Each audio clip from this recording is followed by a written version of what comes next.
Shalom Aleichem, bonjour à tous. Nous voici arrivés à la paracha Mishpatim. Les semaines passent très vite. Tout de suite après avoir reçu le don de la Torah dans la paracha précédente, la paracha Yitro, nous voici face à la paracha Mishpatim qui va mettre devant nous toute une longue série de mitzvot et commencer cette série par quelques lois à caractère social. Il y a dans cette parashat Mishpatim exactement 53 mitzvot. 23 sont des mitzvot positives et 30 sont des interdictions. Mais nous allons nous arrêter sur une de ces mitzvot que l'on va trouver au chapitre 21, verset numéro 15. Le verset nous dit la chose suivante. Umake aviv ve'immo mot yumat. C'est un verset très court. Et la mitzvah va occuper tout le verset. Traduction du verset, celui qui va venir frapper son père ou sa mère, alors il sera passible de mort. Sur ce verset, il y a une grande question. Imaginez-vous, deux témoins viennent se présenter au Beth Din et font une déclaration au juge. Nous avons vu ce monsieur qui frappait son père. Et suivant la Torah, ce monsieur est passible de mort. Que va répondre le Beth Din? Que va faire le Beth Din? Le Beth Din va tout simplement, dans les règles de l'art, convoquer ce monsieur au tribunal. Un jugement va être réalisé. Et enfin, le juge va prononcer le verdict qui, en effet, sera que cet homme ayant frappé son père est passible de mort et sera condamné à mort en vertu du verset de la Torah que nous venons de citer. Voilà que le jour de l'exécution de la sentence arrive, on emmène le condamné, on s'apprête à le tuer et tout à coup le bonhomme il dit « Eh oh là, stop !» Arrêtez-vous là, qu'est-ce que vous voulez? Vous voulez me tuer? Pourquoi? Parce que j'ai frappé mon père? Mais dites-moi, entre nous, qu'est-ce que vous en savez si c'est vraiment mon père? Peut-être que c'est pas mon père. Peut-être que ma mère a fricoté avec un autre homme et que mon père, mon vrai père, c'est cet autre homme, ce n'est pas lui. Qu'est-ce que vous en savez si c'est vraiment mon père? C'est une vraie question, n'est-ce pas? On ne va pas tuer un homme alors qu'il subsiste un doute sur la paternité de celui qui a été frappé. Alors, la Gemara, elle va répondre à nos questionnements. La Gemara, Masechet Hulin, page 11, folio B, traite là-bas du problème du rov, de la majorité. Il y a plusieurs sortes de majorité. Il y a la majorité dans les tribunaux. Par exemple, au Sanhédrin, il y avait un tribunal composé de 23 juges. Lorsque 12 de ces juges donnent un avis et que les 11 restants émettent un avis contraire, alors qu'est-ce qu'on fait? On va d'après la majorité. Le jugement se fera suivant l'avis qui a été émis par les 12 juges qui sont majoritaires par rapport aux 11 autres.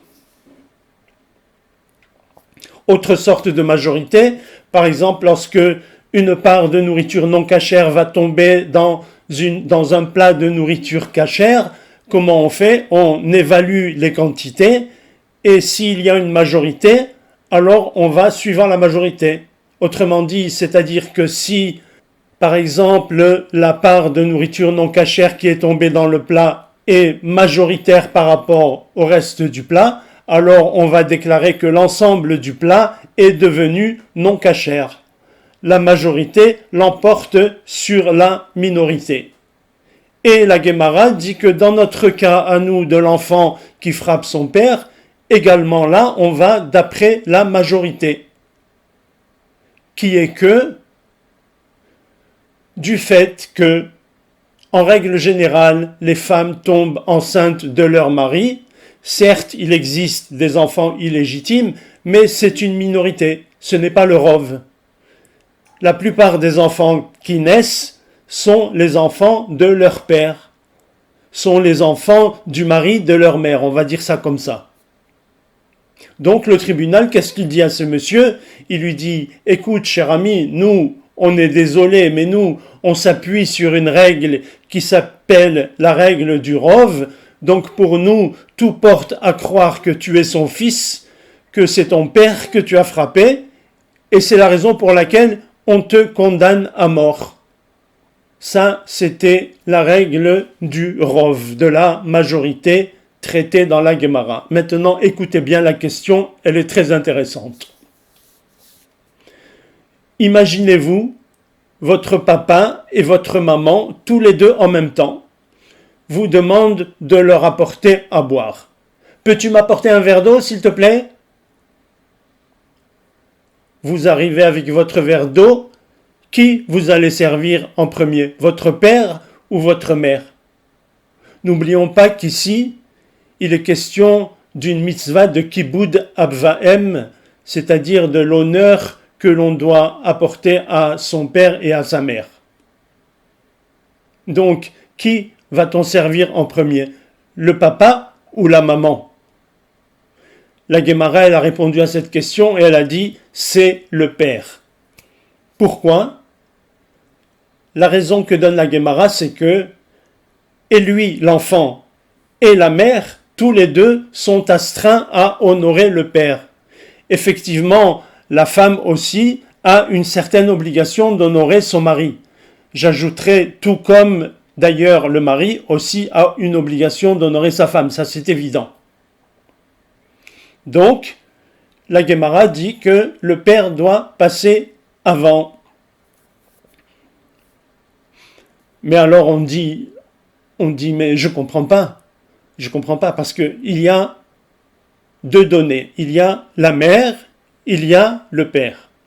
La mère, c'est sûr que c'est la mère. On n'a pas de doute sur la maternité. Par contre, le père, il peut y avoir un doute. Est-ce que c'est vraiment mon père? On a une règle, la règle du rov, qui dit que effectivement, tout porte à croire que c'est son père, vu qu'on va d'après la majorité. Mais il y a un doute quand même. Il peut subsister un doute du côté de la paternité. Donc, on a la mère, c'est sûr. Le père, il y a un doute. La mère, c'est vadaï. Le père, il y a un safek. Normalement, en toute logique. Vers qui on devrait aller en premier? Vers ce qui est sûr ou vers ce qui est douteux? Normalement, tout le monde va répondre que, en toute logique, on tend à aller vers ce qui est sûr plutôt que vers ce qui est douteux.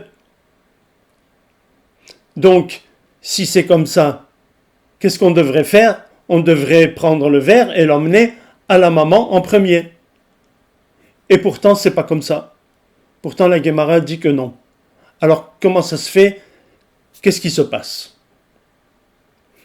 En fait, si l'enfant, il vient avec son verre d'eau et il va voir sa maman et il lui dit « Tiens maman, je t'apporte ton verre d'eau. Tu sais, papa aussi m'a demandé un verre d'eau, mais je te donne la priorité à toi, je te fais passer avant parce que toi, je suis sûr que tu es ma mère. Mon père, j'ai un problème. Je me dis, j'ai un doute, peut-être c'est pas mon père. » Mais si on agissait comme ça, qu'est-ce qu'on signifierait à notre maman?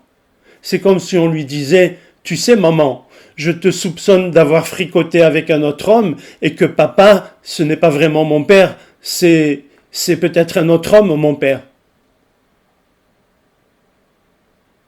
Et si on faisait ça, alors là, on aurait un manque dans la mitzvah de Kiboud Avahem, de la mitzvah d'honorer sa mère et son père. Donc, c'est pour cela que le père doit passer avant. Ah, mais slicha, vous allez me dire, la Gemara, ce n'est pas la raison qu'elle a donnée. La Gemara, la raison qu'elle a donnée, c'est que et l'enfant et la mère, tous les deux, sont astreints à honorer le père. Certes. Alors, pour régler tous ces problèmes, on va dire ça comme ça. Il y a deux possibilités. soit mon père, c'est mon père, soit mon père, ce n'est pas mon père. Si mon père, ce n'est pas mon père, alors je dois quand même lui donner le verre d'eau à lui, parce que si je donne le verre d'eau à ma mère, c'est comme si je disais à ma mère, tu as fauté, et c'est pas joli.